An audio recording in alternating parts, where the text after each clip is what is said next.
ಬೆಂಗಳೂರು ಬಳಿ ಎರಡನೇ ಏರ್ಪೋರ್ಟ್ ನಿರ್ಮಾಣದ ವಿಚಾರಕ್ಕೆ ಸಂಬಂಧಪಟ್ಟಂತೆ ಏರ್ಪೋರ್ಟ್ ನಿರ್ಮಾಣಕ್ಕೆ 3 ಹೆಸರುಗಳನ್ನು ಕಳಿಸಿದ್ದೇವೆ. ವಿಧಾನಸೌಧದಲ್ಲಿ ಕೈಗಾರಿಕಾ ಸಚಿವ ಎಂ ಬಿ ಪಾಟೀಲ್ ಹೇಳಿಕೆ ಕೊಟ್ಟಿದ್ದಾರೆ.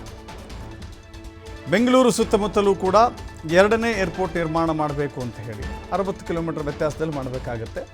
ಆ ಸ್ಥಳವನ್ನು 3 ಹೆಸರುಗಳನ್ನು ಕಳಿಸಿದ್ದೇವೆ ಅಂತ ಹೇಳಿದ್ದಾರೆ. ಏರ್ಪೋರ್ಟ್ ಅಥಾರಿಟಿ ಆಫ್ ಇಂಡಿಯಾ ಬಂದು ಸ್ಥಳ ವೀಕ್ಷಣೆ ಮಾಡಬೇಕಾಗುತ್ತೆ. ಯೋಗ್ಯವಾದ ಜಾಗ ಇದೆಯಾ ಅಂತ ಹೇಳಿ ಪರಿಶೀಲನೆ ಮಾಡ್ತಾರೆ. ಉಳಿದ ಮಾನದಂಡಗಳನ್ನು ರಾಜ್ಯ ಸರ್ಕಾರ ನಿರ್ಧಾರ ಮಾಡುತ್ತೆ. ಏರ್ಪೋರ್ಟ್ ನಿರ್ಮಾಣಕ್ಕೆ ನೆಲಮಂಗಲದ ಕುಣಿಗಲ್ ರಸ್ತೆ ಮತ್ತೊಂದು ಕನಕಪುರ ರಸ್ತೆಯಲ್ಲಿ ಜಾಗ ನೋಡಿದ್ದೇವೆ. ಕನಕಪುರ ರಸ್ತೆಯಲ್ಲಿ ಮೆಟ್ರೋ ನೈಸ್ ಎಕ್ಸ್ಪ್ರೆಸ್ ವೇ ಬರುತ್ತೆ. 50 ಕಿಲೋಮೀಟರ್ ದೂರ ಇಟ್ಕೊಂಡಿದ್ದೇವೆ. ದೂರ ಆದರೆ ಯಾರೂ ಬರಲ್ಲ.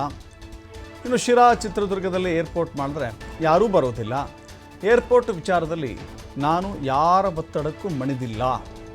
ಬೆಂಗಳೂರು ಮತ್ತು ಜನರ ಹಿತದೃಷ್ಟಿಯಿಂದಾಗಿ ಏರ್ಪೋರ್ಟನ್ನು ನಿರ್ಮಾಣ ಮಾಡ್ತಾ ಇದ್ದೇವೆ ಅಂತ ಹೇಳಿ ಕ್ಲಾರಿಟಿ ಕೊಟ್ಟಿದ್ದಾರೆ. ನೋಡಿ, ಮತ್ತು 3 ಹೆಸರುಗಳನ್ನ ನಾವು ಕಳಿಸಿದ್ದೀವಿ. ಈಗ ನಾವು ಅಧಿವೇಶನ ನಂತರ ಈಗ ನಾವು ಕೂಡ ಡೆಲ್ಲಿಗೆ ಭೇಟಿಯಾಗಿ ನಾವು ಏರ್ಪೋರ್ಟ್ ಅಥಾರಿಟಿ ಬಂದು ಅದನ್ನು ವಿಸಿಟ್ ಮಾಡಬೇಕಾಗ್ತದೆ.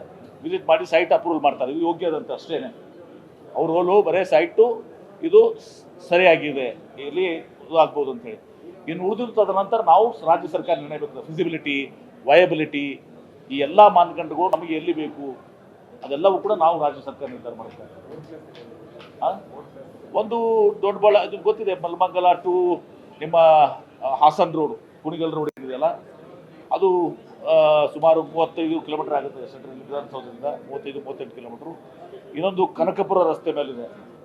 ಕನಕಪುರ ರಸ್ತೆ ಯಾಕಂದ್ರೆ ಬಿಡದಿ ಮತ್ತು ಇದು ಮತ್ತೆ ಭಾಳ ದೂರ ಆಗ್ತಾ ಇತ್ತು.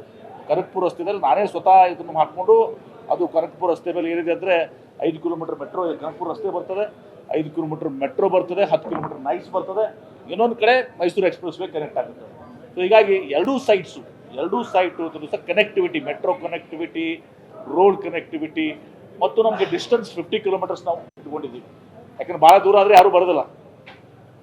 ಇವತ್ತು ನಾವು ಸಿರಾದಲ್ಲಿ ಮಾಡಿದ್ದೀವಿ.